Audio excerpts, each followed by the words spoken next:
Hello gas, this Sajjad Hossain from coding BD.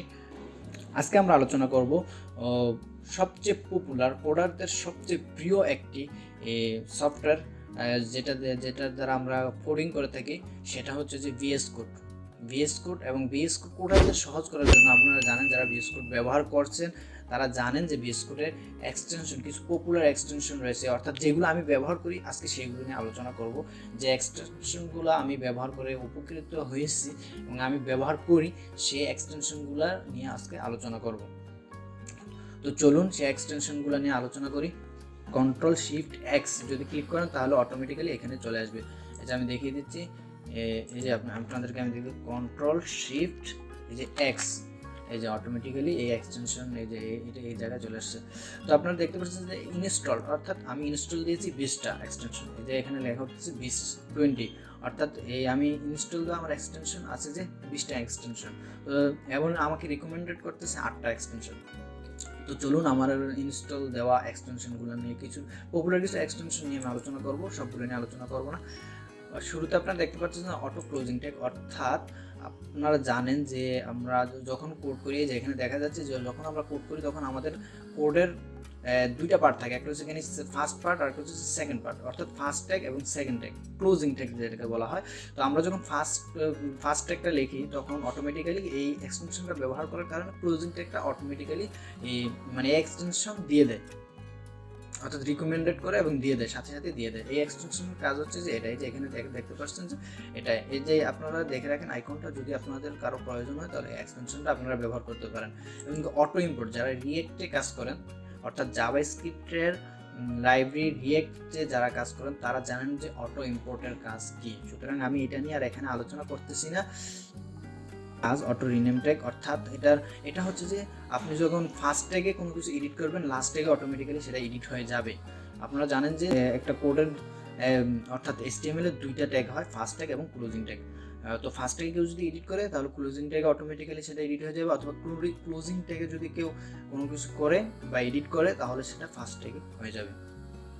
তারপর আমরা যেটা আলোচনা করবো, বেটার কমেন্টস। আমরা কোড করার সময় প্রফেশনাল যারা কোড করে তাদের কোডের ভিতরে আপনারা দেখতে পাবেন যে প্রচুর পরিমাণে কমেন্ট থাকে, অর্থাৎ এই কাজটা কেন করা হচ্ছে, এই কোডটা কেন করা হচ্ছে, পরবর্তীতে যেন অন্য ডেভেলপার বা সে নিজেও যখন কয়েকদিন পরে আসবে, এসে যখন তার কোডটা দেখবে তখন সে যেন বুঝতে পারে যে তার কোডটা কী কারণে করা হয়েছে, সেই জন্য আমরা কমেন্ট দিয়ে রাখি। এই যে এখানে আপনারা দেখতে পাচ্ছেন যে এখানে কিছু এই এক্সটেনশনটা ব্যবহার করার কারণে এই যে আপনারা এই যে দেখতে পাচ্ছেন এই কমেন্ট, এরকম কমেন্ট দিতে পারবেন, এই কালারিং কমেন্টগুলো আপনারা ব্যবহার করতে পারবেন। তারপর কোড রানার, তারপরে ES6 যারা রিয়েক্ট ব্যবহার করেন তাদের অনেক পপুলার, অনেক প্রয়োজনীয়, এবং কি অধিকাংশ রিয়েক্ট ডেভেলপারদের আপনারা ভিএস কোড দেখলে দেখতে পাবেন যে এই এক্সটেনশনটা আমরা ব্যবহার করে থাকি। তারা ব্যবহার করে থাকেন ES6 রিয়েক্ট, অর্থাৎ এটা এই এক্সটেনশনটা ব্যবহার করে থাকে। তো আমি এই এক্সটেনশনটার ব্যাপারে আর বিস্তারিত আলোচনা করলাম না। তো আমি নিচে চলে যাই, লাইভ সার্ভার অনেকেই ব্যবহার করে থাকেন, সেটা নিয়ে আমরা বিস্তারিত আলোচনা করবেন। অর্থাৎ আপনি যখন এই যে এখানে কোড লিখবেন এবং সাথে সাথে এটা লাইভ অটোমেটিক্যালি, এই যে এখানে দেখিয়ে দিচ্ছে অটোমেটিক্যালি, এটা এখানে যখন আপনি সেভ দিবেন কোডটাকে তখন অটোমেটিক্যালি এখানে চেঞ্জ হয়ে যাবে, আর রিলোড দেওয়া লাগবে না। এই এক্সটেনশনের কাজটা হচ্ছে এই কাজটাই। তারপর ম্যাটেরিয়াল আইকন থিম, অর্থাৎ আমরা যেই ফাইলগুলোর নাম লিখি index.html, এর যে ফাইলটা থাকে, এই ফাইলটার জন্য একটা তারা এই আইকনটা দিয়ে, এই এক্সটেনশনটা একটা আইকন প্রোভাইড করে থাকে, HTML এর আইকন, এই যে জাভাস্ক্রিপ্টের আইকন, মানে বিভিন্ন ল্যাঙ্গুয়েজ অনুযায়ী তারা আইকনগুলো প্রোভাইড করে থাকে। তো এই এক্সটেনশনটা ব্যবহার করতে পারেন, আপনারা অনেক পপুলার। তারপর হচ্ছে যে পান্ডা থিম, এই যে আমি যেই ভিএস কোডের যে থিমটা ব্যবহার করে থাকি এটা হচ্ছে যে পান্ডা থিম। আমি ভিএস কোডের যে থিমগুলো প্রোভাইড করে থাকি ওই থিমগুলো আমি ব্যবহার করি না, আমি এই থিমটা ব্যবহার করি। যে এখানে সেট দ্য কালার থিম এখানে দেওয়া আছে, আপনি এখান থেকে কালার সিলেক্ট করে থিমটা ব্যবহার করতে পারেন। তারপর এই যে পাওয়ার মোড, আমি কিছুদিন আগে আমার একটা ভিডিও দিয়েছি, মানে একজন ভাইয়ের রিকোয়েস্টের পরে ভিডিওটা দিয়েছি, যে এই যে আমার কোডের সময় অনেক সময় দেখবেন যে আগুন বাইর হয়ে যে এরকম। তো এই তিনটার কাজ হচ্ছে যে সেটা, তো আপনারা যদি এটা সেট করতে চান তাহলে আমার ওই ভিডিওটা দেখে আসতে পারেন। তারপর হচ্ছে যে প্রেটিয়ার হচ্ছে যে কোড ফরম্যাটার, অর্থাৎ আপনার কোড, আমরা যখন কোড করি তাহলে কোডগুলো এলোমেলো হয়ে থাকে, যখন আপনি সেভ দিবেন তখন প্রেটিয়ার কাজটা হচ্ছে অটোমেটিক্যালি আপনার কোডটাকে একটা ফরম্যাটে নিয়ে দিয়ে দিবে। এই যে দেখতে পাচ্ছেন এই কোডটা যখন আমরা কোড করতাম তাহলে এটা এই লাইনটা এখানে থাকতো, এই লাইনটা এখানে থাকতো, অর্থাৎ কোডগুলো কেমন এলোমেলো থাকতো।